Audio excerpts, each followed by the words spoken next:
Hello, good morning students. In the last video, we have discussed the kinetic molecular theory of the gases. There are some assumptions or postulates of the kinetic molecular theory of the gases. So you have to remember the 3 more questions will be asked. What are the postulates of the kinetic molecular theory of the gases? Okay? ಅದಕ್ಕೆ ಸ್ವಲ್ಪ ಏನು ಮಾಡಿ ಆ 4-5 postulates ಅನ್ನು ನೆನಪಿಡ್ರಿ. ಹೌದಾ, minute particles ನಾವೇನು ಕರಿತೀವಿ, gaseous molecules ಅಂತ ಕರಿತೀವಿ. ಹೌದಾ, ಆಮೇಲೆ ಸಮ್ ವ್ಯಾಲ್ಯೂ ಏನದ ನೆಗ್ಲಿಜಿಬಲ್ ಅಂತ ಹೇಳ್ತೀವಿ, ಫೋರ್ಸ್ ಆಫ್ ಅಟ್ರಾಕ್ಷನ್ ಇಲ್ಲ. ಹೌದಾ, ಆಮೇಲೆ ಏನದ ರ್ಯಾಂಡಮ್ ಮೋಷನ್ ಅದ, ಇಲಾಸ್ಟಿಕ್ ಕೊಲಿಷನ್ ಅದ, ಎವರೇಜ್ ಕೈನೆಟಿಕ್ ಎನರ್ಜಿ ಏನದ ರೀ ರಿಮೇನ್ ಸೇಮ್ ಇರ್ತದೆ. Average kinetic energy of the system is directly proportional to the temperature. ಈ ರೀತಿ 2-4 ಏನು ಮಾಡ್ರಿ, ಹೌದಾ, ಅಸ್ಯೂಂಪ್ಷನ್ಸ್ ಅನ್ನ ನೆನಪಿಡ್ರಿ. ನೆಕ್ಸ್ಟ್ ಏನು ಬರ್ತದೆ ಅಂದ್ರೆ behaviour of the real gases. Behaviour of the real gases. Real gases ಅಂದ್ರೆ ಎದಕ್ಕೆ ಅಂತೀವಿ, ಹೌದಾ, what ever the in reality we are using the gases. ಏನು ರಿಯಾಲಿಟಿ ಒಳಗೆ ನಾವು ಗ್ಯಾಸಸ್ ಅನ್ನು ಯೂಸ್ ಮಾಡ್ತೀವಿ, that gases we call it the real gas. Sir ಮತ್ತು ಐಡಿಯಲ್ ಗ್ಯಾಸ್ ಅಂತ ಹೇಳಿದ್ರೆ ಅದೇನು, ಹೌದಾ, the ideal gas it is one concept, it is one imaginary concept. Suppose it is the gas, ಹೌದಾ, the gas will be like that. ಹೌದಾ, ನಾ gas ಅನ್ನು ತಗೊಂಡ್ರೆ ಗ್ಯಾಸ್ ಈ ರೀತಿ ಇರ್ಬೋದು, ಹೌದಾ, ಅದರೊಳಗೆ ಮಾಲಿಕ್ಯೂಲ್ಸ್ ಈ ರೀತಿ ಅರೇಂಜ್ಮೆಂಟ್ ಆಗಿರ್ಬೋದು ಅಂತೇಳಿ kinetic molecular theory of gases ನಾವೇನು ಮಾಡ್ತೀವಿ ಹೇಳ್ತೀವಿ. ಹೌದಾ, ಅದೇ ರೀತಿ ಐಡಿಯಲ್ ಗ್ಯಾಸ್ ಕಾನ್ಸೆಪ್ಟ್ ಏನಂದ್ರೆ ಇದೊಂದು ಇಮ್ಯಾಜಿನರಿ ಕಾನ್ಸೆಪ್ಟ್. ನಾವು ಯಾವುದೇ ಗ್ಯಾಸ್ ಅನ್ನ ತಗೊಂಡು ಹೇಳೋದಿಲ್ಲ, ಬರೀ ಇಮ್ಯಾಜಿನರಿ ಮಾಡಿರ್ತೀವಿ. ಪ್ರೆಷರ್ ಚೇಂಜ್ ಮಾಡಿದ್ರೆ ವ್ಯಾಲ್ಯೂಮ್ ಚೇಂಜ್ ಆಗ್ತದೆ, ಟೆಂಪ್ರೇಚರ್ ಚೇಂಜ್ ಮಾಡಿದ್ರೆ ಪ್ರೆಷರ್ ಚೇಂಜ್ ಆಗ್ತದೆ. ಈ ರೀತಿ ನಾವೇನು ಮಾಡ್ತೀವಿ, ಒಂದು ಇಮ್ಯಾಜಿನರಿ ಕಾನ್ಸೆಪ್ಟ್ ಅನ್ನ ಇಟ್ಕೊಂಡು ಒಂದು ಮಾಲಿಕ್ಯೂಲ್ಸ್ ಈ ರೀತಿ ಅರೇಂಜ್ಮೆಂಟ್ ಆಗಿರ್ತಾವ. ಹೌದಾ, ಆಕ್ಚುಯಲ್ ಆಗಿ ನಾವು ರಿಯಾಲಿಟಿ, ಹೌದಾ, ರಿಯಲ್ ಗ್ಯಾಸ್ ಅನ್ನ ತಗೊಂಡು ನಾವೇನು ಮಾಡಿದ್ರಿ, ಐಡಿಯಲ್ ಗ್ಯಾಸ್ ಕಾನ್ಸೆಪ್ಟ್ ಏನು ಹೇಳಿಲ್ಲ. The ideal gas concept it is on only imaginary concept. It is an only imaginary concept, but in reality whatever the gases we are using, that gases we call it as the real gases. How ನಾವೇನು ಕರಿತೀವಿ, real gases ಅಂತ ಕರಿತೀವಿ. So when we are real gases, ಹೌದಾ, ಆ real gases ಅನ್ನ ನಾವು ideal gas concept ಏನದ ಆ ಐಡಿಯಲ್ ಗ್ಯಾಸ್ ಕಾನ್ಸೆಪ್ಟ್ ಅಪ್ಲೈ ಮಾಡಿದಾಗ the real gases are not obey the ideal gas concept. ಹೌದಾ, ಈಗ ನಾವೇನೋ ಒಂದು ಇಕ್ವೇಷನ್ಸ್ ಅನ್ನು ಹೇಳ್ತೀವಿ, ಒಂದು ಲಾಸ್ ಅನ್ನು ಹೇಳ್ತೀವಿ, ಹೌದಾ, ಆ ಲಾಸ್ ಇಕ್ವೇಷನ್ಸ್ ಇದ್ದಾವಲ್ಲ ಐಡಿಯಲ್ ಗ್ಯಾಸ್ ಇಕ್ವೇಷನ್, ಆ ಇಕ್ವೇಷನ್ಗೆ ನಾವು ರಿಯಲ್ ಗ್ಯಾಸಸ್ ಅನ್ನು ಓದಿಟ್ಟಾಗ ಏನಾಗುತ್ತದೆ, the real gases are not obey the ideal gas concept. ಹೌದಾ, ಹೆಂಗೆ ಓಬೇ ಮಾಡೋದಿಲ್ಲ ರೀ ಅಂತ ಹೇಳಿದ್ರೆ 2 ಗ್ರಾಫ್ನ ನಾವು ಪ್ಲಾಟ್ ಮಾಡ್ತೀವಿ. ಒಂದು product of pressure volume against the pressure, against the pressure. ಹೌದಾ, suppose both are inversely proportional, both are inversely proportional. ಹೌದಾ, ಪ್ರೆಷರ್ ವ್ಯಾಲ್ಯೂಮ್ ಪ್ರಾಡಕ್ಟ್ ಮತ್ತು ಪ್ರೆಷರ್ ಅನ್ನು ತಗೊಂಡು ನಾವು ಐಡಿಯಲ್ ಗ್ಯಾಸ್ ಕಾನ್ಸೆಪ್ಟ್ ಪ್ರಕಾರ ಹೋದಾಗ there is a straight line, there is a no change in the PV value if changing the pressure. If changing the pressure ಅಲ್ಲಿ ಎಷ್ಟು change ಆಗಿರ್ತದಲ್ಲ ಅಷ್ಟೇ ವ್ಯಾಲ್ಯೂ ಏನು ಬಂದಿರ್ತದೆ, ಕಡಿಮೆ ಬಂದಿರ್ತದೆ, ಮತ್ತು ಅದ್ರ ಪ್ರಾಡಕ್ಟ್ ಏನು ಬರ್ತದೆ, ಕಾನ್ಸ್ಟಂಟ್ ಬರ್ತದೆ. If you changing the pressure, the product of pressure and volume does not change. ಹೌದಾ, therefore we get the only straight. ಅವಾಗ ನಮಗೆ ಏನು ಬರ್ತದೆ, PV ವ್ಯಾಲ್ಯೂ ಕಾನ್ಸ್ಟಂಟ್ ಇರ್ತದೆ, ಅವಾಗ ನಮಗೆ ಏನು ಬರ್ತದೆ, ಸೇಮ್ ಬರ್ತದೆ. ನೀವು ಬರ್ತೀವಿ P is inversely proportional to V. ಹೌದಾ, then P by V is equal to PV is equal to K1 ಅಂತ ಹೇಳಿ the product of pressure and value will be always constant. ಹೌದಾ, ಅದಕ್ಕೆ ಬೇರೆ ಬೇರೆ ನಾವು ಪ್ರೆಷರ್ ಅನ್ನು ತಗೊಂಡಾಗ ಅದಕ್ಕೆ ತಕ್ಕಂತ ವ್ಯಾಲ್ಯೂ ಇರ್ತದ್ರಿ, ಆ ವ್ಯಾಲ್ಯೂ ಏನಿರ್ತದೆ ಯಾವತ್ತು ಕಾನ್ಸ್ಟಂಟ್ ಇರ್ತದೆ. PV value will be always constant for the ideal gas. So when you take this concept to the 4 gases, ಇದ ಕಾನ್ಸೆಪ್ಟ್ ಅನ್ನು ತಗೊಂಡು ಅರೇಂಜ್ ಮಾಡ್ತಾರೆ. 4 ಗ್ಯಾಸಸ್ ಅನ್ನು ತಗೋತಾರೆ. ಹೌದಾ, ಒಂದು ಹೈಡ್ರೋಜನ್ ತಗೋತಾರೆ, ಹೀಲಿಯಂ ತಗೋತಾರೆ, ಹೌದಾ, ಆಮೇಲೆ carbon monoxide and the methane, carbon monoxide and the methane. ಈ ರೀತಿ ಒಂದು 2-3 ಗ್ಯಾಸಸ್ ಅನ್ನು ತಗೊಂಡು ಈ ಒಂದು ಗ್ರಾಫ್ ಅನ್ನು ತಗೊಂಡಾಗ ಹೌದಾ, ಐಡಿಯಲ್ ಗ್ಯಾಸ್ ಯಾವ ರೀತಿ, ರಿಯಲ್ ಗ್ಯಾಸ್ ಇದು ಐಡಿಯಲ್ ಗ್ಯಾಸ್ ಯಾವ ರೀತಿ PV ವ್ಯಾಲ್ಯೂ ಕಾನ್ಸ್ಟಂಟ್ ಉಳಿದಿರ್ತಲ್ಲ ಅದೇ ರೀತಿ ಇದು ಉಳಿತದಲ್ಲ. ಹೌದಾ, ನೋಡಕ್ ಹೋಗ್ತಾರೆ ಅವಾಗ ಫಸ್ಟ್ ಗೆ ಹೈಡ್ರೋಜನ್ ತಗೋತಾರ, then it will shows the positive deviation. It will shows the positive deviation from the ideal gas constant.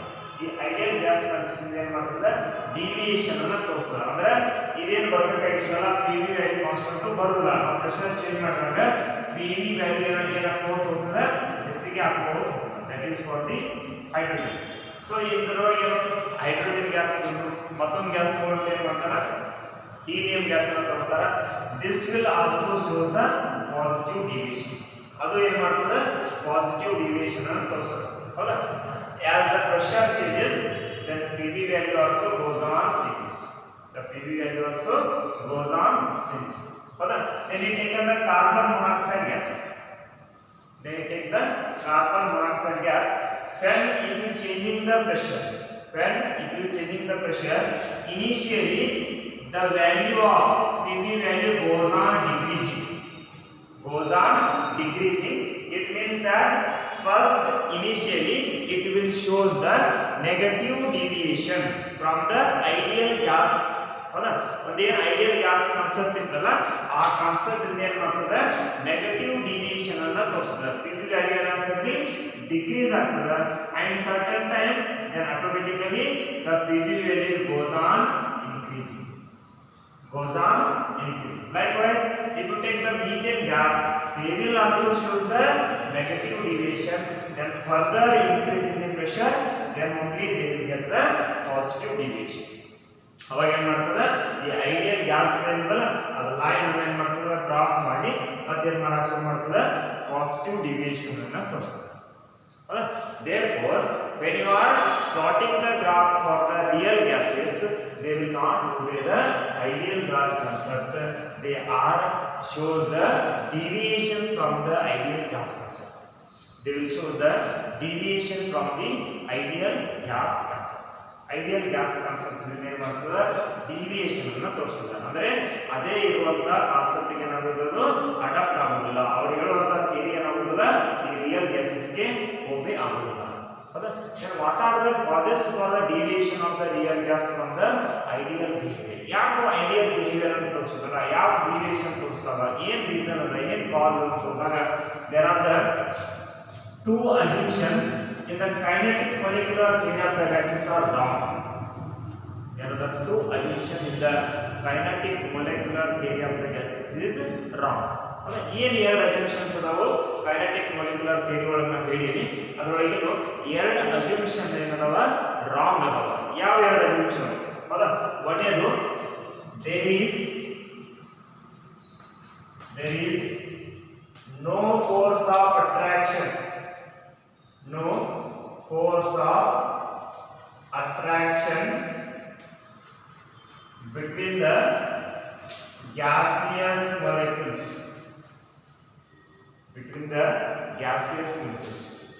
ಹೌದಾ?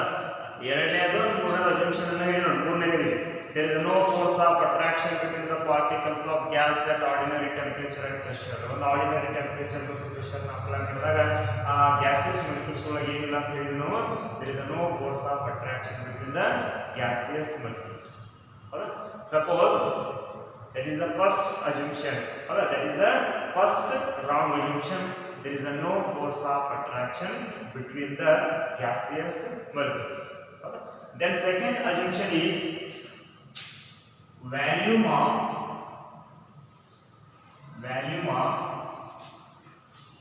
gas is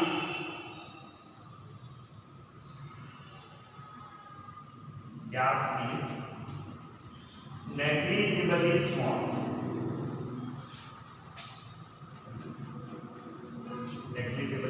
small. As compared to the total volume occupied by the gas.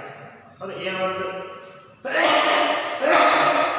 Expansion ಅಥವಾ compression ಮಾಡ್ತೀವಿ, ಅವಾಗ ಏನು gas volume ಅನ್ನು occupy ಮಾಡಿದ, ಅದೇನು gas volume ಅದಲ್ಲ ಆ ವ್ಯಾಲ್ಯೂಮ್ ಅನ್ನ ನೋಡಿದಾಗ the individual volume of the gas is negligible ಅಂತ ಹೇಳಿ ನಾವು ಏನು ಮಾಡಿದ್ವಿ, ಎರಡು ಅಸ್ಯೂಮ್ಷನ್ ಅನ್ನ ಕೊಡ್ತೀವಿ. ಹೌದಾ? These two assumptions are wrong. ಇವೆರಡು ಅಸ್ಯೂಮ್ಷನ್ ಏನದಾವ್ರಿ, ರಾಂಗ್ ಅದಾವ ಅಥವಾ ತಪ್ಪು ಅದಾವ. ಅದು ಯಾವ ರೀತಿ ರಾಂಗ್ ಅದಾವ? ಹೌದಾ ರಾಂಗ್ ಇದ್ರೆ ಏನು ನಾವು ಯಾವ ರೀತಿ ರಾಂಗ್ ಅಂತ ಅನ್ಬೋದು ಹೌದಾ suppose if the first assumption is right ಹೌದಾ ನಮ್ಮ ಪ್ರಕಾರ ಕೈನೆಟಿಕ್ ಮಾಲಿಕ್ಯುಲರ್ ಥಿಯರಿ ಪ್ರಕಾರ if the first assumption is right that is there is no force of attraction between the gaseous molecules then the gas cannot be liquefied. The gas cannot be liquefied. If there is no force of attraction between the gaseous molecules then there is no liquefaction of the gas takes place. ಹೌದಾ ಯಾವಾಗ ಲಿಕ್ವಿಫಿಕೇಶನ್ ಆಗ್ತದಲ್ಲ ಹೌದಾ ಲಿಕ್ವಿಫಿಕೇಶನ್ ಆಗೈತಂದ್ರೆ ಏನ್ರಿ gases molecules ಒಂದೊಂದು contact ಒಳಗೆ ಬಂದಾಗ ಅದರೊಳಗೆ ಏನಾಗಿರ್ತದೆ solid gases ಇದ್ರೆ ಏನಾಗಿರ್ತದೆ ಲಿಕ್ವಿಫಿಕೇಶನ್ ಆಗಬೇಕಾದ್ರೆ ಅದರೊಳಗೆ gases molecules force of attraction strong ಆಗೋದ್ರಿಂದ ಹೋಲ್ಡ್ ಆಗಿ ಹೌದಾ ಮೋರ್ ಸ್ಟ್ರಾಂಗ್ ಏನಾಗ್ತದೆ ಹೋಲ್ಡ್ ಆಗೋದ್ರಿಂದ ಆ ಗ್ಯಾಸಿಯಸ್ ಸ್ಟೇಟ್ ಇದು ಏನಾಗಿ ಚೇಂಜ್ ಆಗ್ತದೆ ಲಿಕ್ವಿಡ್ ಸ್ಟೇಟ್ ಆಗಿ ಚೇಂಜ್ ಆಗ್ತದೆ ಹೌದಾ ಹಂಗ if there is no force of attraction developed in between the gaseous molecules then the gas cannot be liquefied. If the gas will be liquefying then the force of attraction will be there in the gaseous molecules. Gaseous molecules ಒಳಗೆ ಏನೈತ್ರಿ some force of attraction ಐತಿ but ಆ force of attraction ಏನದ weak ಅದ ಹೌದಾ solid ಮತ್ತು liquid ಒಳಗೆ ಹೆಂಗ strong force of attraction ಇರಲ್ಲ ಆ ರೀತಿ ಫೋರ್ಸ್ ಆಫ್ ಅಟ್ರಾಕ್ಷನ್ ಇಲ್ಲ ಹೌದಾ ನಾ ಇನ್ಕಮ್ ಅಂತ ಏನು ಹೇಳ್ಕೊಂಡು ಬಂದಿವಲ್ಲ ಎಲ್ಲಾದ್ರೊಳಗೆ ಏನು ಕಾನ್ಸೆಪ್ಟ್ ಒಳಗೆ ಏನು ಹೇಳಿವಿ there is no force of attraction between the gaseous molecules they are loosely held then they will be occupy all the volume of the gas no doubt they will occupy all the volume of the gas but the whatever the gaseous molecules are present that molecules are having the some attractive force. They are having the some attractive force. Therefore, the first assumption is wrong. There is no force of attraction between the gases. The second one is volume of the gas is negligible. The volume of the gas is negligible. The volume of the gas is negligible. If it is correct, then that comes to the graph that is pressure and the volume. Pressure and volume. The pressure versus volume graph na plot ಮಾಡಿದಾಗ pressure and volume are inversely proportional. One will be increases, another one will be decreases. ಅವಾಗ if you take on the ideal gas and if you take the real gas ಮತ್ತು ideal gas ಅಂತ ನಾವು ಯಾಕೆ ತಗೋತೀವಿ ಈ real gas ಮತ್ತು ideal gas ತಗೊಂಡಾಗ ಇದೇನಂದ್ರೆ ideal gas ಏನಂದ್ರೆ ಇಮ್ಯಾಜಿನರಿ ಕಾನ್ಸೆಪ್ಟ್ ಹೌದಾ ಇದು ಥೆರಾಟಿಕಲ್ ಕಾನ್ಸೆಪ್ಟ್ ಅದ ಆ ಥೆರಾಟಿಕಲ್ ಕಾನ್ಸೆಪ್ಟ್ ಪ್ರಕಾರ ನಾವು ಗ್ರಾಫ್ ಅನ್ನು ಪ್ಲಾಟ್ ಮಾಡಿದಾಗ ಏನು ಬಂದ್ರಿ ಈ ರೀತಿ ಒಂದು ಗ್ರಾಫ್ ಬಂದದ್ದು ಹೌದಾ ಈಗ ನಾನು ಥೆರಾಟಿಕಲ್ ಕಾನ್ಸೆಪ್ಟ್ ಆಗ ಏನಿದ್ದೀನಿ the volume of the gas is negligibly small ಅಥವಾ volume of the gas is negligible as compare to the ಹೌದಾ total volume occupied by the gas ಹೌದಾ ಈ ಅಸ್ಯೂಮ್ಷನ್ ಏನದ ರಾಂಗ್ ಅದ ಅಂತ ಹೇಳ್ತೀನಿ ಹೌದಾ ಯಾಕೆ ರಾಂಗ್ ಅದ ಅಂದ್ರೆ suppose if you plot the pressure versus volume gas ಹೌದಾ ಪ್ರೆಷರ್ ವರ್ಸಸ್ ವ್ಯಾಲ್ಯೂಮ್ ನೀವು ಏನಾದ್ರು ಗ್ರಾಫ್ ಅನ್ನು ಪ್ಲಾಟ್ ಮಾಡಿದಾಗ suppose the ideal gas and real gas will be ಹೌದಾ ಕೋಇನ್ಸೈಡ್ ಒಂದ್ರ ಮೇಲೆ ಒಂದು ಏನಾಗಬೇಕಾಯ್ತು ಕೋಇನ್ಸೈಡ್ ಆಗಬೇಕಾಯ್ತು ಹೌದಾ but they shows the some deviations ಅದು ಏನು ತೋರಿಸುತ್ತದೆ ಒಂದ್ರ ಮೇಲೆ ಒಂದು ಲೈನ್ ಬಂದಿಲ್ಲ ಈಗ ನೋಡ್ರಿ ನಾ ಯಾವುದೋ ಎಲೆಕ್ಟ್ರಿಸಿಟಿ ಫೈಂಡ್ ಔಟ್ ಮಾಡಿದ್ವಿ ಹೌದಾ ಅಥವಾ ಗ್ರಾವಿಟಿ ಫೈಂಡ್ ಔಟ್ ಮಾಡಿದ್ವಿ ಅಂದ್ರೆ ಥೆರಾಟಿಕಲಿ ನಾವೇನು ಹೇಳ್ತೀವಲ್ಲ ಅಷ್ಟು ಪ್ರಾಕ್ಟಿಕಲಿ ಫೈಂಡ್ ಔಟ್ ಮಾಡಿದಾಗ 9.88 ಬರಬೇಕಲ್ಲ ಅಷ್ಟೇ ಬರ್ತದೆ ಹಂಗೆ ಈಗ ನಾವು ಥೆರಾಟಿಕಲಿ ಏನು ಹೇಳಿರ್ತೀವಲ್ಲ ಅಷ್ಟು ಪ್ರಾಕ್ಟಿಕಲಿ ನಾವು ನೋಡಿದಾಗ ಇದು ಥೆರಾಟಿಕಲ್ ಲೈನು ಇದು ಪ್ರಾಕ್ಟಿಕಲ್ ಲೈನು ಥೆರಾಟಿಕಲ್ ಮತ್ತು ಪ್ರಾಕ್ಟಿಕಲ್ ಎಕ್ಸ್ಪೆರಿಮೆಂಟಲ್ ಎರಡು ಇರಬೇಕಾಗಿದ್ರಿ ಥೆರಾಟಿಕಲ್ ನಾವು ಏನು ಹೇಳಿದ್ವಿ ಎಕ್ಸ್ಪೆರಿಮೆಂಟಲ್ಲಿ ನಾವೇನು ಮಾಡಿದ್ವಿ ಎರಡು ಏನಾಗಬೇಕಾಗಿತ್ತು ಕೋಯಿನ್ಸೈಡ್ ಆಗಬೇಕಾಗಿತ್ತು ಒಂದರ ಮೇಲೆ ಒಂದು ಲೈನ್ ಬರಬೇಕಾಗಿತ್ತು ಬಟ್ ಇವೇನು ಬಂದವ್ರಿ ದೂರ ದೂರ ಬಂದವು ಅಂದ್ರೆ ನಾ ಇಲ್ಲಿ ಏನು ಮಾಡಕ್ಕೆ ಹೋಗಿದ್ರಿ ವ್ಯಾಲ್ಯೂಮ್ ಅನ್ನ ನೆಗ್ಲಿಜಿಬಲ್ ಅಂತ ಹಾಕೋದಿಲ್ಲ if it is the small volume but it is the volume ಅದ ಸಣ್ಣದರ ಇರಲಿ ಅಥವಾ ದೊಡ್ಡದರ ಇರಲಿ ಆ ವ್ಯಾಲ್ಯೂಮ್ ಅನ್ನ ನಾನು ನೆಗ್ಲಿಜಿಬಲ್ ಅಂತೇಳಿ ಬಿಟ್ಟು ಬಿಡಕ್ಕೆ ಹೋಗೋದಿಲ್ಲ ಹೌದಾ what ever it have the volume ಹೌದಾ ಏನೋ ಒಂದು ವ್ಯಾಲ್ಯೂಮ್ ಅಂತ ಇರಲಿ ದಟ್ ಈಸ್ ದ ನೆಗ್ಲಿಜಿಬಲ್ ಅಂತೇಳಿ ಅದನ್ನ ವ್ಯಾಲ್ಯೂಮ್ ಕಾನ್ಸೆಪ್ಟ್ ನಮಗೆ ಏನು ಮಾಡಕ್ಕೆ ಹೋಗೋದಿಲ್ಲ ಗ್ಯಾಸಸ್ನಿಂದ ತೆಗೆದುಕಕ್ಕೆ ಹೋಗೋದಿಲ್ಲ ಹೌದಾ ಅದೇ ರೀತಿ ಫೋರ್ಸಸ್ ಕೂಡ ಏನು ಮಾಡಕ್ಕೆ ಹೋಗೋದಿಲ್ಲ ತೆಗ್ಯಾಕ್ ಹೋಗೋದಿಲ್ಲ ಹೌದಾ therefore From these two wrong assumption, the ideal gas will not obey, the real gases are not obey the ideal gas concept. Therefore, the real gases are deviate from the ideal behavior.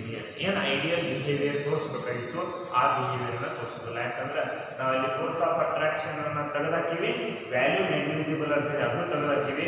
But ಅದರೊಳಗೆ force of attraction ಅದ ಮತ್ತು ಅದರೊಳಗೆ ಏನದರಿ volume negligible ಅಂತ ಹೇಳಕ್ ಬರೋದಿಲ್ಲ. We are consider the value ಅನ್ನ consider ಮಾಡಬೇಕು. ಅದಕ್ಕೆ ಇದಕ್ಕೆ ಸಮ್ ಕರೆಕ್ಷನ್ ಫ್ಯಾಕ್ಟರ್ಸ್ ಅನ್ನ ಆಡ್ ಮಾಡಿ. ಐಡಿಯಲ್ ಗ್ಯಾಸ್ ಇಕ್ವೇಷನ್ ಏನದರಿ PV is equal to nRT ಅಂತ.